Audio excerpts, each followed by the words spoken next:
Redo? Jajamän, alltid. Born ready. Hörrni, varmt välkomna till ännu ett avsnitt av Jakt. Som ni har tjatat om de här prylvideorna. Nu är det några år sedan jag och Pierre stod i lilla jaktstugan nere i Sörmland och babblade om våra grejer. Nu har det gått några år och en del av grejerna har bytts ut. Man har lite nya prylar, lite andra grejer, lite nya kläder, en ny kompis och så vidare. Men välkommen! Tack så mycket! Kul att ha dig här! Ja, kul att vara här. Vad gillar du vår lilla filmstudio? Den är tjusig. Du, prylvideo, the gear we use. Yes. Och det är ju ganska många som skriver och frågar och är så nyfikna på alla grejer. Och det finns inte riktigt utrymme att berätta om allt, utan nu tar vi ett helt avsnitt och så babblar vi igenom vad jag har för grejer. Ja.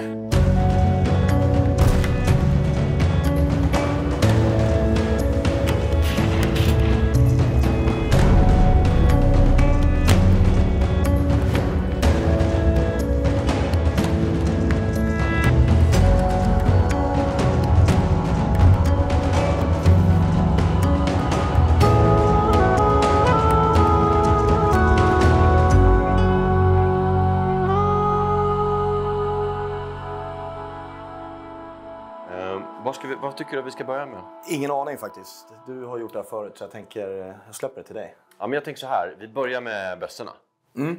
Och så tar vi det därifrån. Ja. Så det brukar lösa sig sen. Ja. Man har fått liksom det där med vapnen ur systemet. Ja. Sen så kan man börja liksom. Ja, men det låter som en bra plan. Ja. Vi kan börja från ditt håll då. Hundförarbössan då. Ja. Det är väl ingen märkvärdig pjäs egentligen. Det är en Blaser R93. Bestyckad med en aimpoint och en stalondämpare och kolkam, enkel, lätt. Jag har ju valt att ha R93 för jag tycker den är lite lättare än R8. Det är ju skitlöjligt egentligen, men går man det blir tre dagar på raken liksom och knallar, då är det rätt skönt. Och den är enkel och snabb och få upp. Så jag gillar den. Pipa, kaliber 857. Det är det shit alltså. Ja, men jag älskar den. Jag är helt såld på den. Jag med. Jag har ju till andra bössan så har jag ju liksom 6,5, 857 och 9,3. Ja. Det är bara 857 som sitter på. Ja. Jag funderar. 6,5 ibland om jag är lite pyschsugen nu då. Ja. Så det är väl det. Det här är ju liksom lätt, enkelt. Det är väl den som får mest stryk också. Den ser ju väl använd ut. Det luktar alltså den har klarat sig hyfsat bra nu och jag har ju sett betydligt värre. Ja, det är väl för att jag är så duktig på att ta hand om mina prylar. Det är lite din grej. Ja, eller hur? Ja. Nej, men annars har jag väl en Picatinny-skena här. Ja. Där fäster mina tillbehör. Allt från lampor, kameror, benstöd kan man fästa. Jag har ju, men det är ju infräst, har borrat upp och limmat fast, vad heter den nu då? Ja, jag kommer aldrig ihåg vad det där heter heller. Ja, men det är... Men jag har den på båda i alla fall.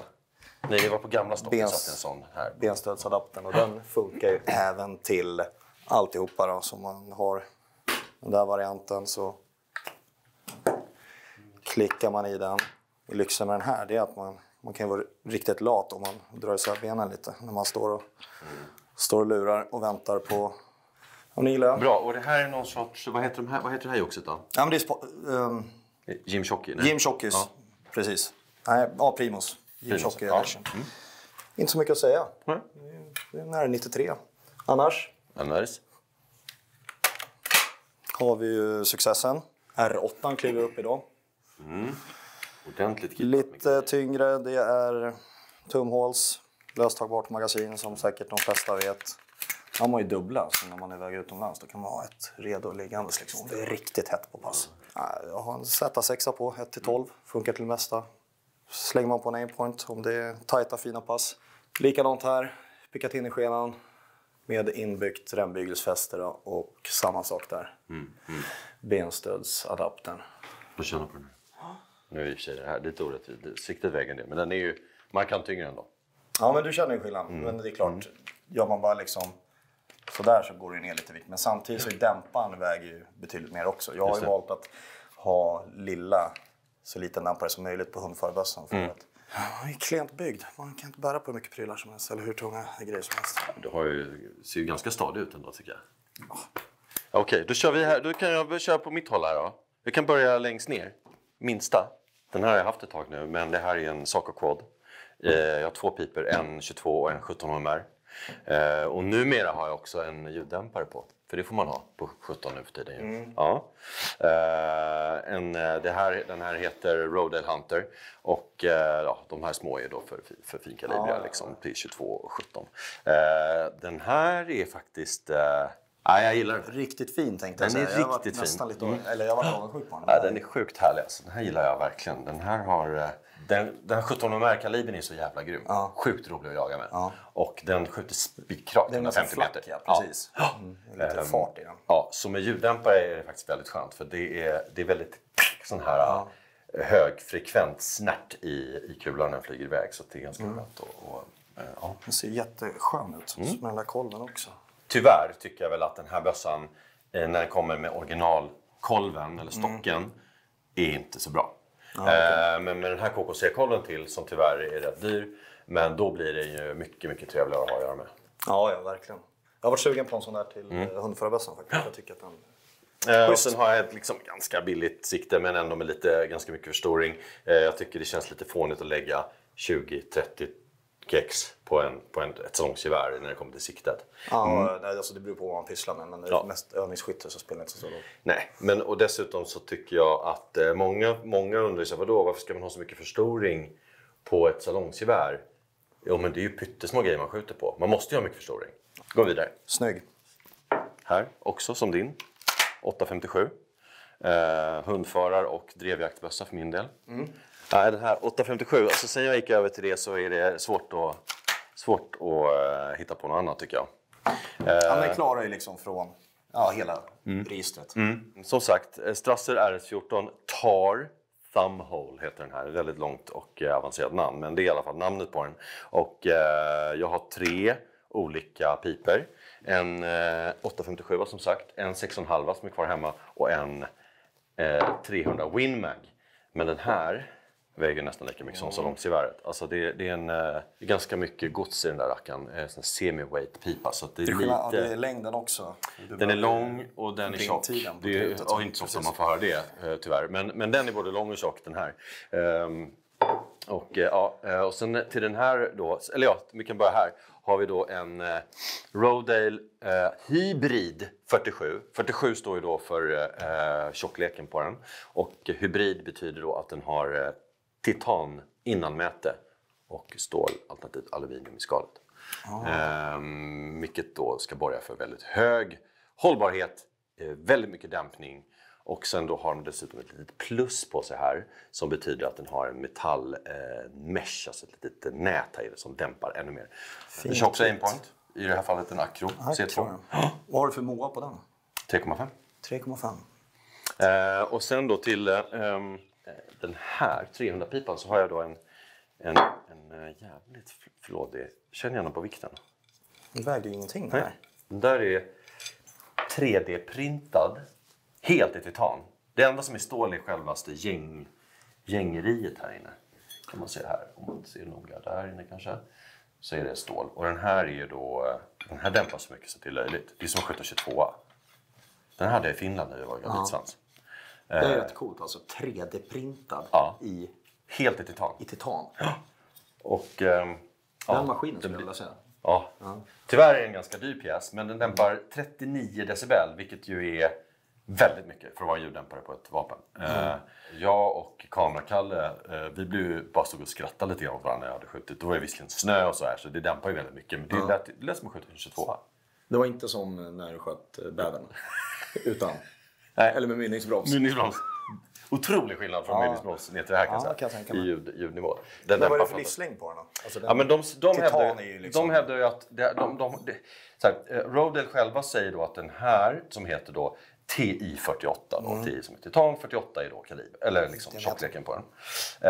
Den är då någon sorts självrengörande design. Så man kan, alltså tydligen är det så att det här gör att smuts och krut och sot och skit släpper från den där. Okej, det är väl likadant på insidan som det är på utsidan? Okay. Precis. Så att det fastnar liksom inte på det här, utan man blåser igenom med tryckluft då så bara så åker ut.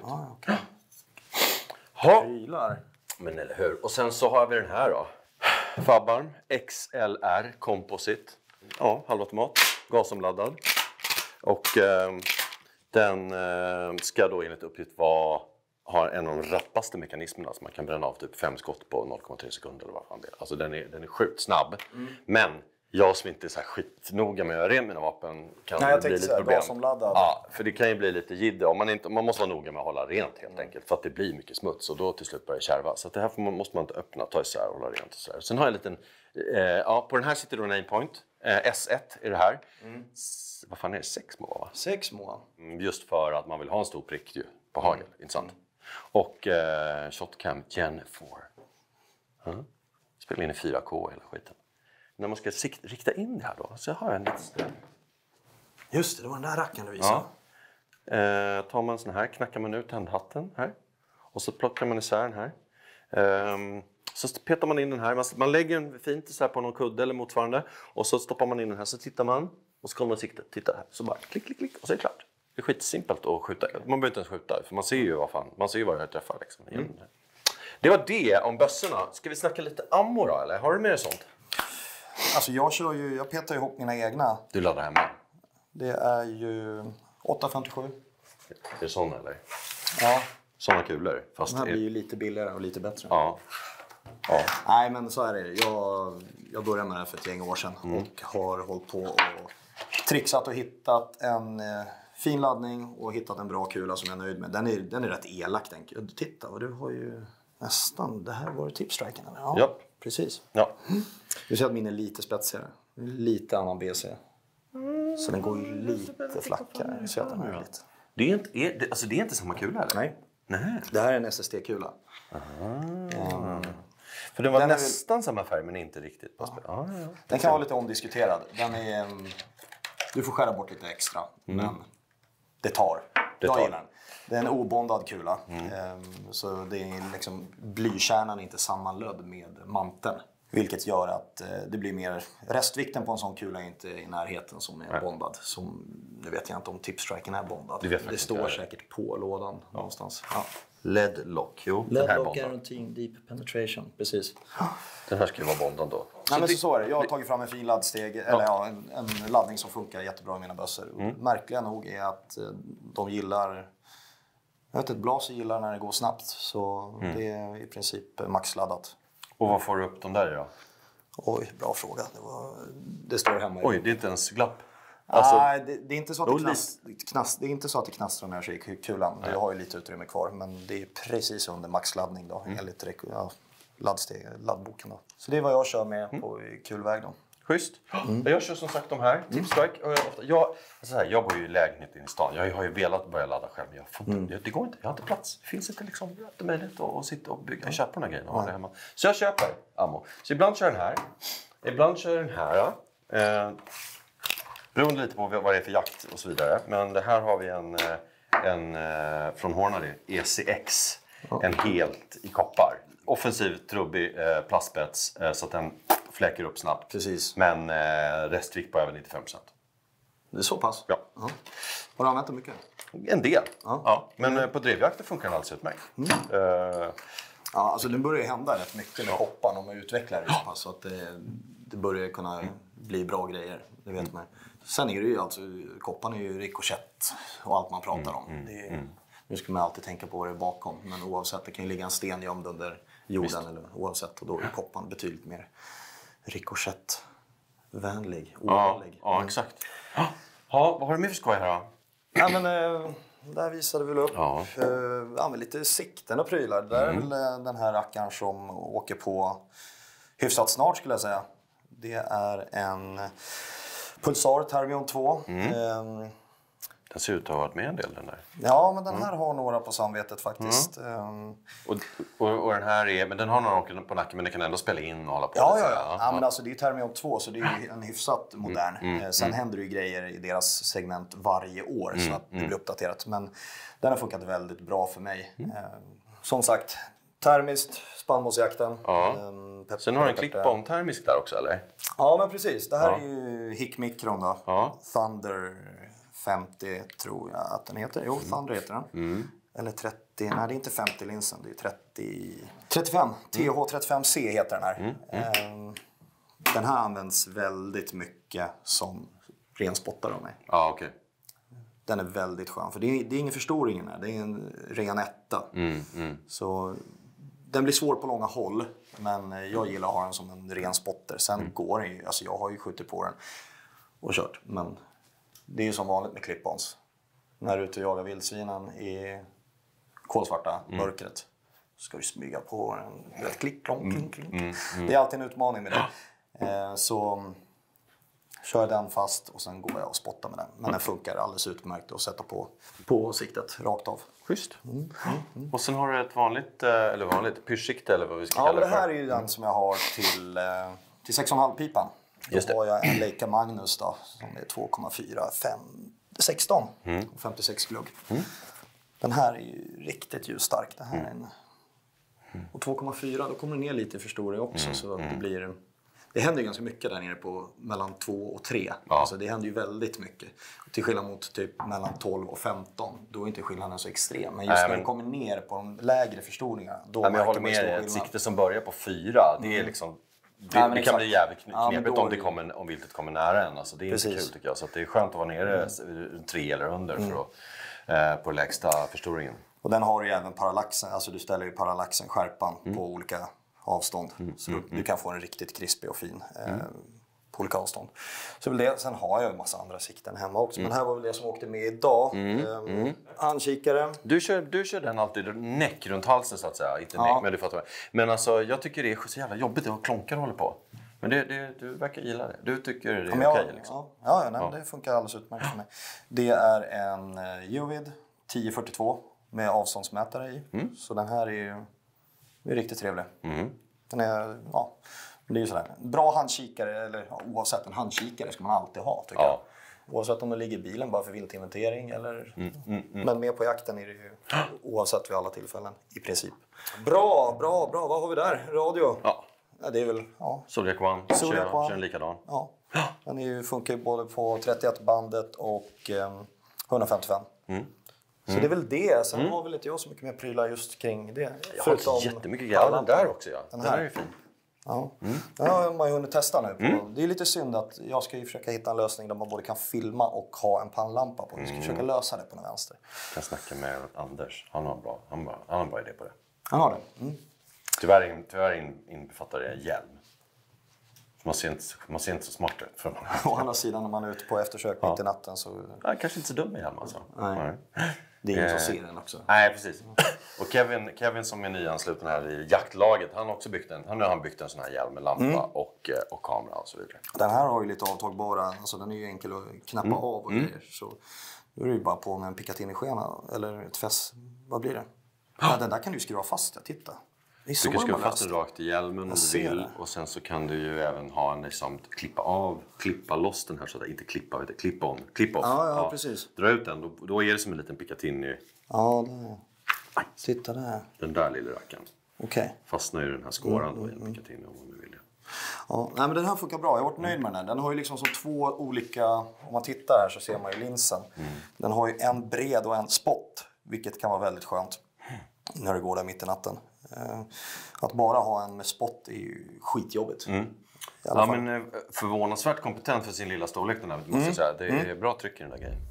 Ja, det är mycket snack om alla prylar och vad vi har och inte har och så vidare och hit och dit. Men är man sugen på att hitta de här grejerna, då har våra kära vänner på Priceowner satt upp en lista där man kan gå in och kolla. Och så vet man, kan man säga, jag vill ha den och jag vill ha det billigaste priset. Och då får man det genom Priceowner. Här, jag kör ju med sån här Bino harness. Alltså jag tycker det är skönt för då sitter det åt.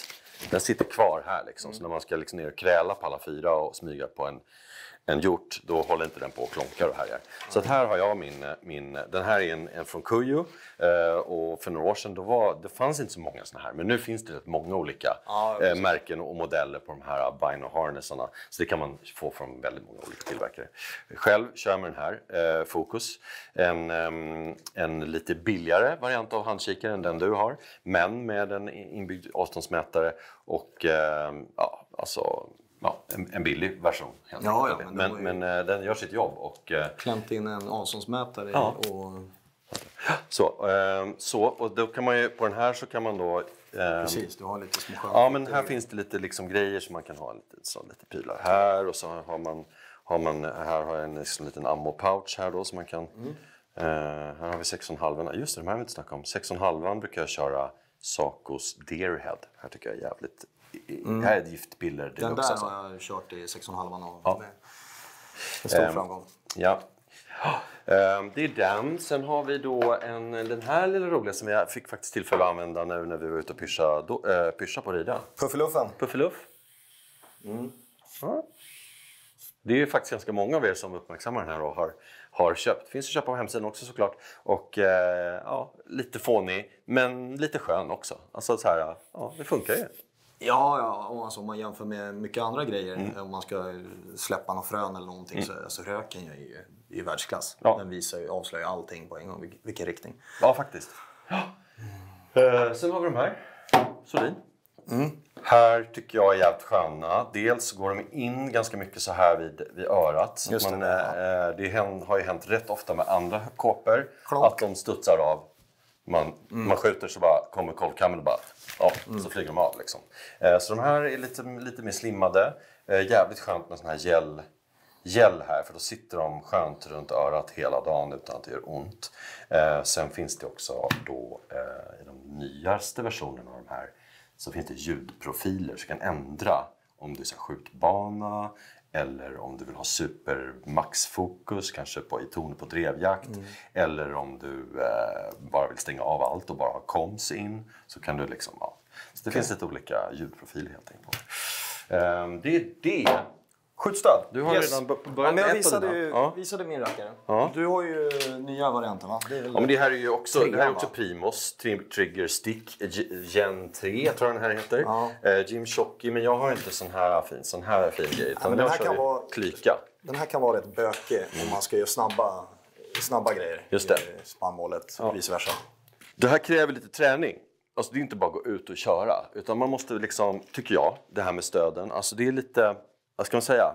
Det är lite pill innan man börjar liksom få in vanan. Ja, men så är det. Ja. Alltså, köper man den och går ut och i spannmålet på en gång, då kommer man ju kling, klong, tjong, pang. Ja, kling, klong, tjong, precis. Det slamrar och håller på. Men det är också det här med hur man lägger an, hur man står, hur man fördelar vikten. Och man vill gärna liksom trycka in lite vikt i ben. Det är viktigt att det här benet står framåt. Så du kan trycka, liksom, få lite vikt mot så här. Så det är liksom lite små grejer som man behöver öva på innan man ger sig ut, tycker jag.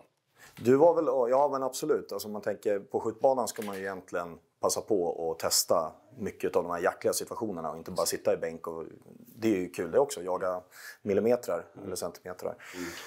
Så träna med de grejerna så som du ska använda dem sen i fältet.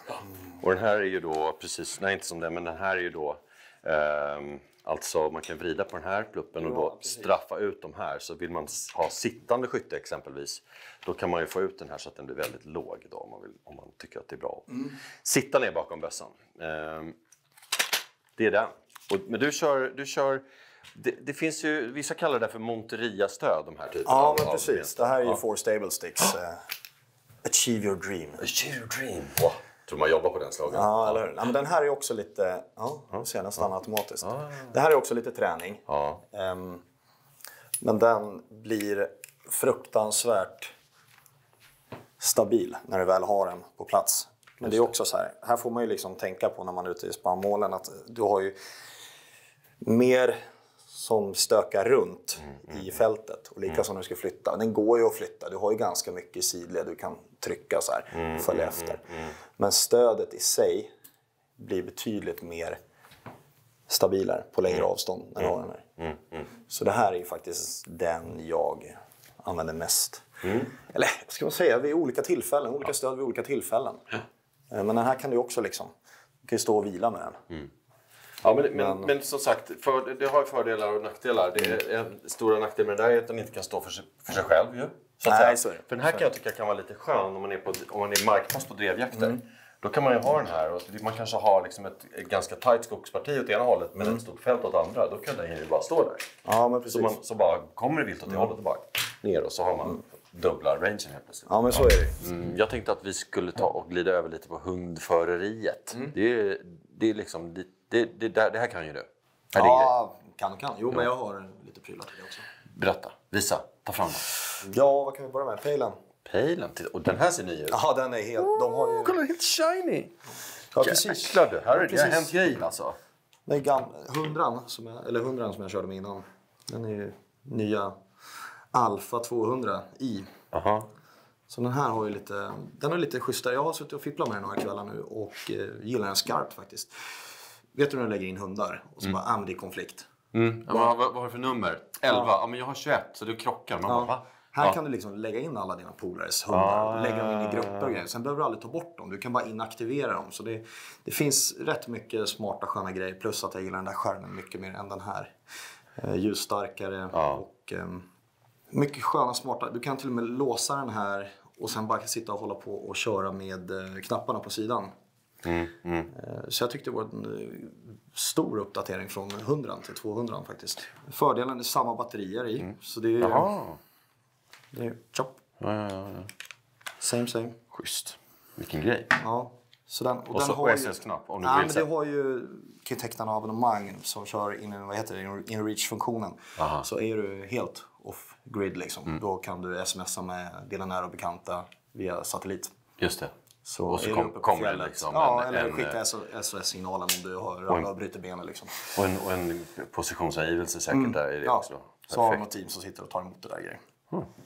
Ja, men den var skön. Du kan sitta och knappa här emellan och du kan ge jättemycket grejer. Den känns mer ren och enklare i menyerna än tidigare systemet. Så nice. Vad kör jag till det? Jag kör väl det vanliga. Eftersom jag har små hundar så kör jag T5 Minin då. Den lilla modellen. Det är vanliga hundhalsband. Men det är väl fördelen med Garmin då. Man behöver egentligen inte köpa en abonnemang.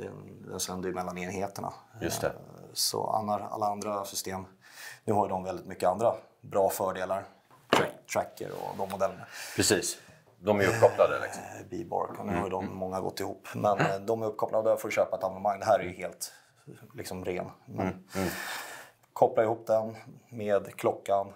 Så kommunicerar den med mobilen. Så har du abonnemang på WeHunt så kan du få in hundarna där. Och en väldigt fin karta och massa olika funktioner. Passkyttar och hela faderullan. Men då kan du... Okej, så att om du kopplar men då upp faller, Ja, men så här, du kopplar ju, du har ju en typ en Garmin-klocka eller en motsvarande smartwatch liksom, som snackar med den där. Och då kan du då koppla klockan till mobilen så att du får upp det i till exempel WeHunt. Den här och den här kommunicerar ju om man tar ledet. Sen kommer klockan in emellan och sen mobilen här borta. Ja, just det. Och då får du upp jaktmarken, övriga pass och torn och skit och andra jägare i mobilen. Precis. Men inte där i. Nej, just det. precis. Så då har du ju alltid WeHunt igång. Eller kollar igenom där igen.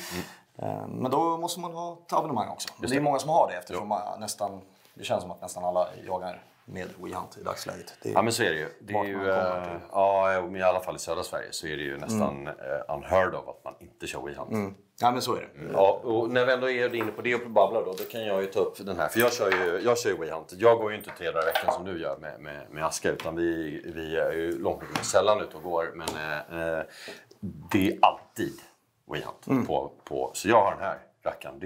Den kräver såklart sitt abonnemang. Och den har ju sina brister men också sina fördelar. Jag behöver bara en enhet. Jag ser alltid vad alla andra jägare och torn och pass är. Ett tag körde jag med någon annan och då skulle man hålla på och switcha mellan apparna. Det höll ju inte ens till lunch. Mobilbatteriet liksom. Så att den här kör jag med och jag tycker det funkar bra. För det mesta i alla fall. Jag vet fler som har den där som är jättenöjda. Du har så mycket grejer Simon. Men såna här grejer liksom. Det här är ju alltid bra att ha när det börjar bli svaga isar eller... Man vet aldrig. Du väger ju lite mer än en tysk jaktterrier. Vad menar du? Typ 10 gånger så mycket. Räcker det? Nej, men det är såna här grejer som är alltid bra att ha i sidofickan.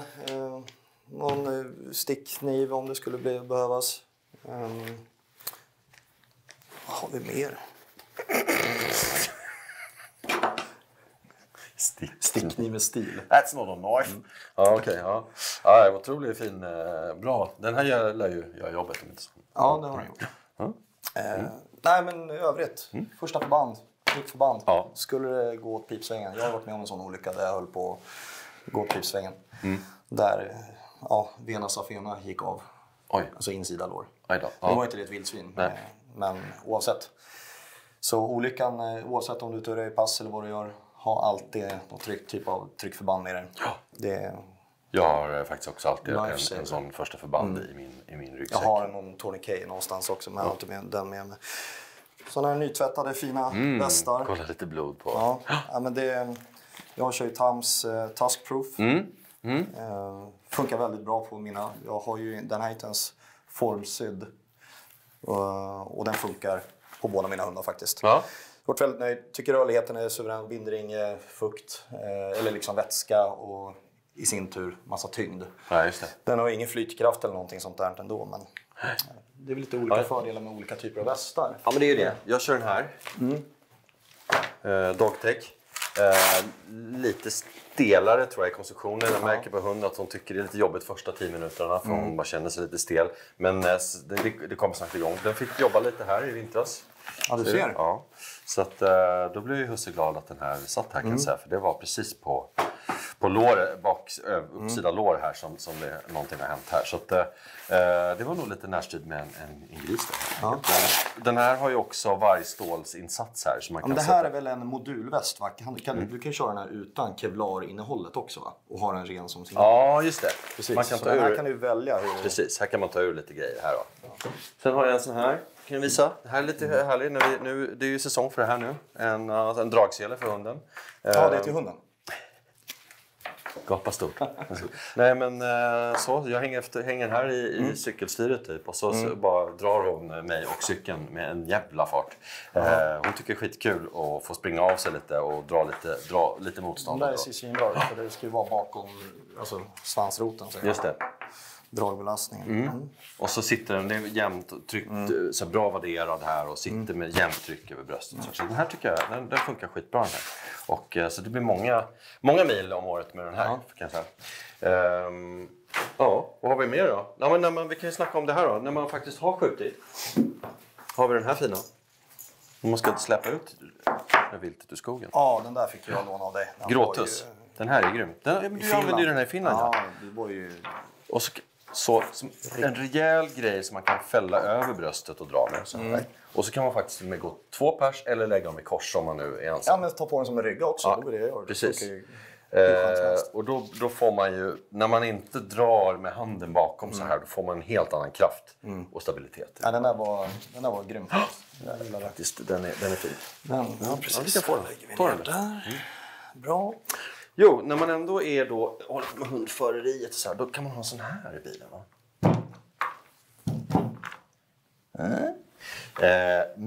Mängder med uttag USB och så finns det liksom vanlig sjuko och det finns lampa och grejer och den här laddar man upp och då kan man ju ladda GPS, radios, mobiltelefoner, datorn hit och dit och så kan man koppla in solceller så man kan ladda den liksom när man är ute på pass eller ute med hundarna. Det där är ju typ som en powerbank på steroider. Det är exakt det. Ja. Inte dåligt. Vilken grej alltså. Kan man ju koppla in värmevästen och sitta 3 dygn på åten. Om man nu gillar det. Har du ryggan och bara, nej, jag sitter på en kaffe nu. Eller hur? Kaffetermos. Ja, det är tjusigt. Nu då? Har du några kläder? Ja, ska jag gå och hämta? Ja, kläder. Här ser man ju ganska tydligt 2 olika spår. Alaska och Chevrolet. Ja. Här har vi brallorna som jag gillar att använda mest. De är liksom lite grövre i tyget, tål och liksom kräla omkring i diverse i som ni ser. Och nytvättade dagen för ja, exakt. De här gillar jag i alla fall. När det inte är smällkallt ute så har de här. De heter Endurance. De sitter jävligt bra. Det går att dra åt de här runt benen och det går att vädra hit och dit massa fickor. De här gillar jag verkligen, de här brallorna. Och det syns ju också. De har varit med ett tag. Eller mycket i alla fall. Sen har vi den här. En hoodie. Sniper hoodien. Alltså en fleecetröja egentligen. Full med hundhår. Men jag gillar den här för den är precis lagom så här. Den är liksom lagom tjock och helt snygg. Jag gillar det här liksom. Det här mönstret. Snyggt. Det här brukar jag ha mycket. Och då samma mönster på den här jackan som är min go-to pyschjacka. Den är liksom regntät. Nästan helt knäpptyst. Alltså inte så, det prasslar inte så mycket när man Ja. Det här är mina grejer som jag brukar köra. Sen brukar jag köra också lite grann den här. Nu ska vi då sömlöst glida över Chevalier. Ja. En Chevalier-väska som är lite mer för fågeljakt kan man säga. Alltså det är en sån här över ena axeln med massa smarta fickor och grejer. Så man kan få in några hagelbulor och så kan man någonstans här finns det såna här små fågelsnaror som man kan hänga pippifåglarna i och så vidare. Så en liten extra ficka här framme på bröstet för en mobiltelefon eller vad man nu har. Och den här heter Grouse Triangle och man kan liksom flytta över. Och du ser här, man kan ju välja vilken sida. Så just det. Ibland är det lite oskönt om man är högerhänt och har en... Ja, du fattar. Så man kan välja vilken sida den ska hänga på. Det har lite att göra med vilken sida man gillar att bära bössan på också. Om man är vänster högerskytt, kan jag tänka mig. Ja, Chevalier-spåret. Det här är ju Cross Hybrid-brallan då. Den är riktigt skön. Alltså, den hade jag var pyscha på ridan senast. Just det. Har hunnit provat den en hel del. Den har långa så här, så du får in i princip, alltså vad ska man säga, vilka skor som helst. Du kan ju dra ner hela vägen, öppna upp och sen bara dra den över. Ja. Så har man även om man har de fetaste jävla stövlarna så får man över brallan. Ja, det skulle jag säga. Sen är fördelen att den går så långt upp och eftersom den inte har någon ventilation på insidan och någonting sådär, så funkar det väldigt bra att dra ner och bara ventilera här. Det gjorde jag där ute. Det blir lite sköna fickor, väldigt många fickor. Den har ju liksom fickor överallt. Och jag är lite mer åt det. Jag gillar verkligen mycket fickor där man liksom kan ha sin grej på sin plats. Så vet man. Stretchig, så det är ju liksom just det. Stretchig men ändå tålig skulle jag säga. Så den är ju, och sen är lite speciella lås här nere. Där hakar det här är ju rejäla grejer alltså. Ja. Just det. Är du med? Ja, så kan man välja var man vill stoppa in den här. Det där var ju smart, det måste jag säga. Cross Hybrid-brallan då. Cross Hybrid. Precis. Och början på säsongen är jätteskönt också. Då kör jag den i kombination med... vad heter den här då? Det är deras hundförarväst, nya modellen i alla fall. Med deras bälte och sen man kan hänga pejl och ha koppel och allt möjligt. Likaså här, stora sköna belgfickor. Fickor ovanför. Ja. Den har liksom det man behöver från en hundförarväst. Och framförallt det jag alltid använder är ju alltid ha massa extra koppel och grejer här bak. Den är riktigt skön. Och en annan smart grej med den här också. Det är när man har ätit lite för gott som kan hända ibland. Som du brukar när bearnaisesåsen gör sig till känna. Ja, precis. Och här, när du drar isär så har du även ventilation. Du har som ett meshfoder av något slag. Så den kan ju liksom justeras. Och det är också bra när du till exempel börjar på morgonen och det är svinkallt. Som det ofta kan vara. Och för en extra fleecetröja under. En fleecetröja under, precis. Och då breddar den kanske. Och sen när det slänger bort den och bara går en skjorta så drar du upp den. Så det är väl den ihop med den. En bra kombo. Ja, men bra kombo liksom. Resten av säsongen så har jag i princip levt i de här brallorna. Och det här är ju brallorna som hör ihop med jackan då. Endeavor heter det. Den här finns ju i både, vad ska man säga, signal och brallorna är helt gröna. Men jackan är, du ser, jag har ju, det är ju liksom, vad ska man säga, det är ju taggtrådar, slån och allting. Och jag har ju i princip inte ett enda hål. Vanligtvis så förbrukar man, eller jag gör det i alla fall. Det går ju åt nästan ett ställ per säsong. Ja, men det här ser ju... Nej, men du ser, den har klarat sig riktigt bra. Mycket sköna fickor också. Och sen, jag är helt... Napoleon-fickan måste jag ha på alla mina kläder i princip. Ja, men det är så naturligt att ha mobilen där för mig. Nära till hands. Likadant där, stor ficka bak. Ja, just det. Ja, där ligger ju alla koppel. Där ligger några koppel och lite annat mys. Jaha du, men det var kul. Det är alltid kul att kolla på grejer och snacka om prylar och babbla lite. Så. Jo. Det hade man hunnit testa allting riktigt rakt igenom och hitta sina bra favoritgrejer. Ja, men faktiskt. Ja, men så här är det ju. Simon framförallt och jag också. Men vi jagar ju väldigt mycket och det är klart att vi har mycket grejer. Alltså det är allt ifrån kläder, olika bössor, det är ammo, det är massa pejlar, det är allting. Man måste ju inte ha alla de här grejerna, eller hur? Nej, alltså, absolut inte. Det är... En Husqvarna 1900 och ammo, alltså det räcker ju för att du ska kunna ge dig ut och jaga. Du kan ju dra ut i jeans och träskor om du känner för det. Jag tänkte säga det, jag har skjutit mycket älgar. Ja, men alltså det har ju det. Så här, jeans och flanellskjorta. Det är ett prylnörderi utan dess like här. Men vissa av oss tycker att det här är kul med prylarna och det kan man väl få göra, eller hur? Hoppas att ni har fått lite inspiration och blivit lite upplysta om det som vi håller på med. Precis. Har du något kvar? Nej, men har du några frågor så du bara slänga iväg en precis. blänkare. Ja, det är bara att skriva här under om någonting av grejerna eller vad grejerna heter eller vad det är för modell. Så skriv här under så ska vi försöka svara efter bästa förmåga. På återseende och tack för att ni kollade. Och skitjakt och allt det där, eller hur? Yes. Ja, bra. Hej då!